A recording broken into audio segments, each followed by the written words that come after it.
Bom dia, hoje é quarta-feira, dia 7 de junho de 2023, estamos aqui na véspera de feriado, enfim, para mais um Oriz Podcast. Eu sou Carlos Caval e aqui ao meu lado, como sempre, Marcos Demarque, o nosso economista-chefe. Bom dia, Marcos. Bom dia, tudo bom, Caval?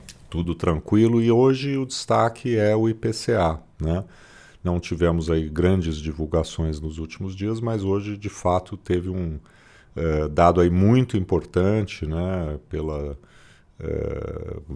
trajetória benigna que a gente tem tido aí. Também tivemos, né, nesse contexto também dados de IGPs, né, IGPM, IGPDI, em forte deflação, então um quadro bem mais favorável, né, com relação à inflação, com consequências que a gente quer também discutir sobre a política monetária. Marcos, dá então a cor aí como é que foi esse número hoje do IPCA de maio. Sim, claro. Então, Caval, assim, indo direto para os números, né, o mercado aí, o consenso de mercado era para uma alta de 0,33% para o IPCA e veio uma alta de 0,23%, então 10 bips a menos do que se esperado, né?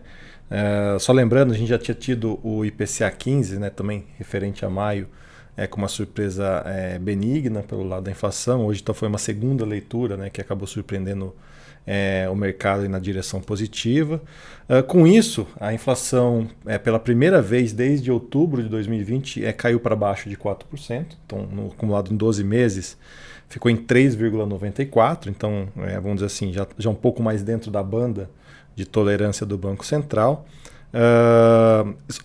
Aqui, obviamente, sempre lembrar a questão de que ainda a gente conta com as deflações do final do ano passado por conta da queda dos impostos sobre combustíveis. Então, isso ainda fazendo peso para baixo na inflação. Tanto é que a expectativa é que nos próximos meses ela acelere na leitura de 12 meses, né?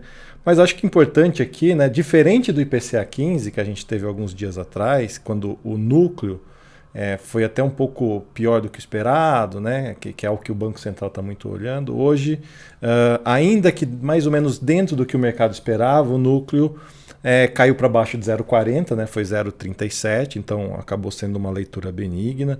Ainda que na ponta, né, quando a gente olha os 3 meses anualizados, né, analisa, olha como que está acontecendo mais na ponta, o ritmo do núcleo esteja ainda perto de 5,20%, né, ou seja, acima da meta, mas na leitura anterior estava em 6,20%. Então começa a cair, os núcleos devagarinho, né, começando a ceder. Acho que acaba sendo uma boa notícia para o Banco Central, sem dúvida nenhuma, né?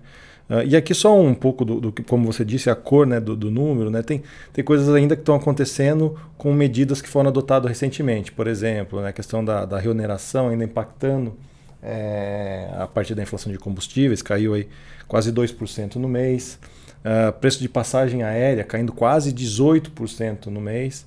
Mas eu destacaria também, olhando já com uma ótica do lado da atividade, o que está acontecendo com alimentos, né? No mês especificamente, alimentos no domicílio, a inflação foi 0, não teve alta. E chama atenção, por exemplo, para que nos 5 meses do ano, né, de janeiro agora, a alta só de 1,2%. Então, uma inflação bastante baixa em alimentos, né? Embora, lembrando, né, sempre que embora exista, evidentemente, o foco nos núcleos, né, quando você tem o índice cheio mais baixo, você tem efeitos secundários, né, via inércia ou eventualmente até pelo canal das expectativas que não são, vamos dizer, da mesma intensidade que uma queda de núcleos, mas acabam indo na direção correta. Isso. E o carnes, né, também, né, nessa linha de alimentos, né, caindo 4% no ano. Né, então, ainda que a inflação não esteja cedendo na velocidade desejável, se a gente olha, por exemplo, por essa ótica dos alimentos, né, e do combustível, acaba sendo um pouco de liberação de renda na mão do trabalhador, né, das famílias. Então, você tem esse outro componente indireto pensando na atividade econômica, né? Sim, faz bastante diferença. Exatamente. Agora, isso nos faz pensar um pouco com relação ao nosso ciclo de juros, né, que a gente tem focado muito na ideia de que a reunião do CMN esse mês vai ser muito importante. A gente já falou várias vezes sobre isso, né, Caval? E aí tá levando a gente a dar uma repensada no que a gente pode ver de ciclo da Selic, né? A nossa hipótese sempre foi, né, de que seria, a nossa visão sempre foi de que seria muito negativo, né, a elevação da meta de inflação. E como havia, né, sinais vindos, aliás, do próprio presidente Lula nessa direção, a gente se mantinha cauteloso e imaginava que isso pudesse, inclusive, levar a uma nova rodada de piora das expectativas inflacionárias, e o que nos colocava aí numa posição de prever uma queda de juros mais à frente, né? No ano que vem ou mais para o final do ano, né? E a hipótese agora, que aparece como mais provável aí para todos, né, é que o governo não vai fazer isso, né? Talvez adote alguma mudança na direção de meta contínua, não mais mensurada no ano calendário, enfim. Mexer na banda, ou talvez mexer na banda, mas acho que mantido os 3%, né?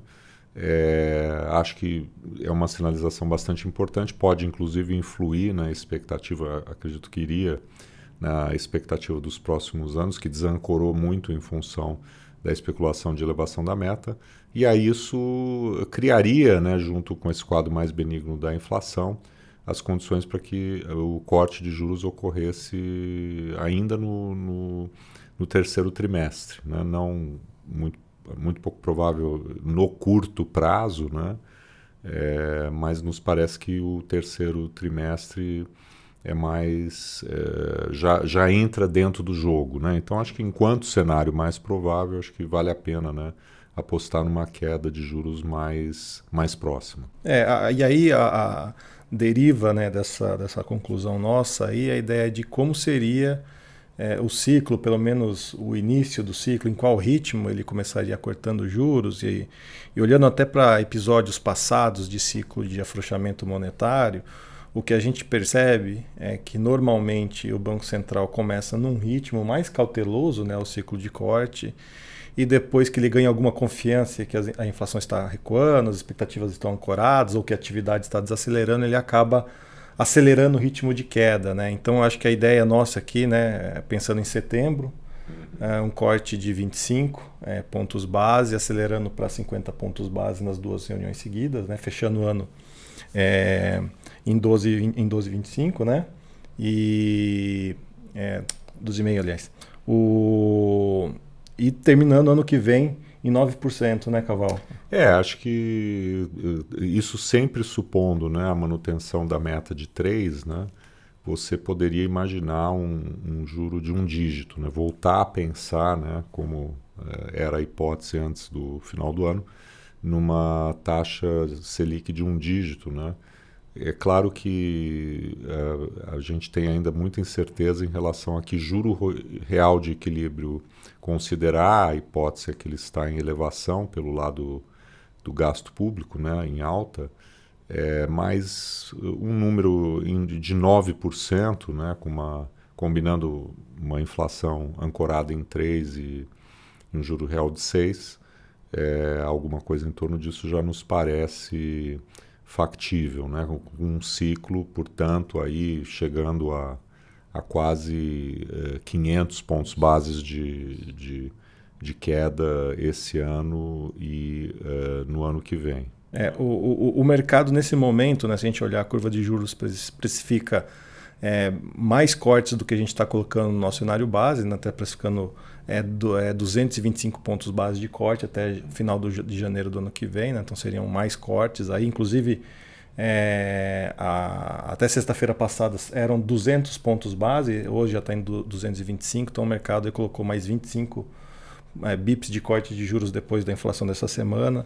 Então o mercado adotando uma postura bastante otimista, né? Embora não seja nossa base, no sentido de que está abrindo um espaço aí para redução de juros, né, Caval? E aí se configura o que nós vínhamos falando, né, nos podcasts mais recentes, que é um quadro bem mais favorável, né, para ativos brasileiros, né, porque isso também está no contexto, né, Marcos, você comentou na semana passada os dados do PIB, né, E nesse sentido a gente tem uma surpresa sim positiva, né, que não há ainda entre os economistas um consenso muito claro, né, de o que exatamente está, né, gerando essa atividade econômica mais forte, né.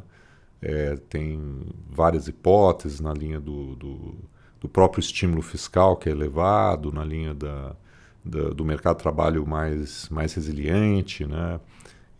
O consumo continua surpreendendo, né, com a sua resiliência, como os últimos dados têm mostrado, em cima desse mercado de trabalho mais positivo e muito possivelmente, né, também o efeito ao longo do tempo defasado das reformas que nós tivemos no período aí 2016-2022. Desde o início do ano a gente tinha sempre se colocado contra, né, as investidas do atual governo, contra essa agenda de reformas, né, retroceder em muitas delas, o próprio ruído com o Banco Central na condução da política monetária. Isso acho que perdeu um pouco de intensidade, até por conta de uma determinação do Congresso de não voltar atrás nessas reformas, e em que pese, né, o nosso desconforto, né, com o arcabouço fiscal que foi proposto, né, e imaginando que ele gerará sim aumento da dívida PIB, a gente tem outros fatores, né, que estão se contrapondo a isso e sobretudo aí a exuberância das contas externas, mantendo a taxa de câmbio num patamar mais apreciado, né? Então eu diria que tem um momento bom para posicionamento em ativos brasileiros. Eu faço interessante, né, que olhando um pouquinho mais depois que a poeira baixou em relação à divulgação do PIB, né, na semana passada, né, quando o primeiro TRI registrou um crescimento de 1,9%, né, muito acima do que o mercado esperava. Mas a composição dele é interessante, né? A gente não sabe muito bem explicar o crescimento, por que está tão forte assim, mas o que tem de interessante, na minha opinião, é que o PIB ele mostrou uma absorção doméstica fraca, né? Na verdade até contraindo no trimestre, ou seja, aquilo que é consumo das famílias, consumo do governo e investimento, né, foi somados, né, foi uma contração no período, né, então sobretudo pela queda do investimento. Né? Exatamente, né, resultado do aperto monetário que foi implementado ao longo de muitos meses, mas ao mesmo tempo, né, pelo fato de você ter tido o PIB bastante forte, ele acaba ajudando na ideia de que um PIB maior ajuda, né, amortecer um fiscal que venha a ser mais expansionista, né? A dívida PIB, né? Na equação o PIB acaba sendo inflado, né? E a dívida PIB pode não subir tanto, ainda que siga na direção para cima. Então isso é interessante pensar, porque eu estava vendo esses dias, né, o discurso de que a Bolsa está indo numa direção muito positiva por causa do PIB e tal. Muitas vezes a gente acha pouca correlação do PIB com a Bolsa, quando a gente olha os dados, né? E na verdade o PIB ele mostrou uma demanda doméstica que está fazendo efeito da política monetária, mas ao mesmo tempo pelo lado do fiscal, que é uma das maiores preocupações nossas, né? O PIB maior ajuda numa trajetória que não é tão elevada ao longo do tempo. Claro, até porque gera um pouco mais de arrecadação. E também nos dados do PIB, ele foi muito forte do lado da oferta, né? E houve inclusive uma contribuição expressiva de acúmulo de estoques, né? E a gente sabe que isso também em boa medida tem a ver com a oferta agrícola, né? A safra muito exuberante e tal, que também ajuda do ponto de vista da desinflação, né? Os dados de hoje, inclusive, como você até apontou, Marcos, tem muito peso aí dessa alimentação baixa, né, que estimula via renda, né, e pode continuar. Então tem um quadro aí bem mais favorável, né? A gente não volta exatamente às visões tão benignas que se imaginava que pudessem ocorrer se o arcabouço fiscal tivesse sido alterado de uma maneira, né, menos leniente com o aumento do gasto e do endividamento. mas temos aí, vamos dizer, é um momento mais favorável aí das expectativas de crescimento de um lado e de inflação em baixa e queda dos juros de outro. Sem dúvida. Bom, acho que hoje esse era o tema, né? Mudamos, portanto, a nossa visão com relação à queda da Selic para, portanto, o mês de setembro, e vamos aguardar, né, as próximas divulgações da inflação. O CMN. Especialmente a reunião do Conselho Monetário no final desse mês e também, né, a comunicação do Banco Central, como que ela evolui frente a esse quadro agora um pouco mais benigno, né, com relação à inflação. E a semana que vem, Banco Central americano e Banco Central brasileiro aí decidindo juros. Temos as duas reuniões também com relação aos Estados Unidos, né, também começou a ganhar um pouco mais de corpo, né, a ideia de que o ciclo possa ser pausado, né, essa que é a novidade agora na comunicação, mas a gente comenta isso com mais detalhe na semana que vem. Ficamos por aqui e desejando aí um bom feriado aí para todos e um bom fim de semana aí prolongado para quem for emendar. Até a próxima.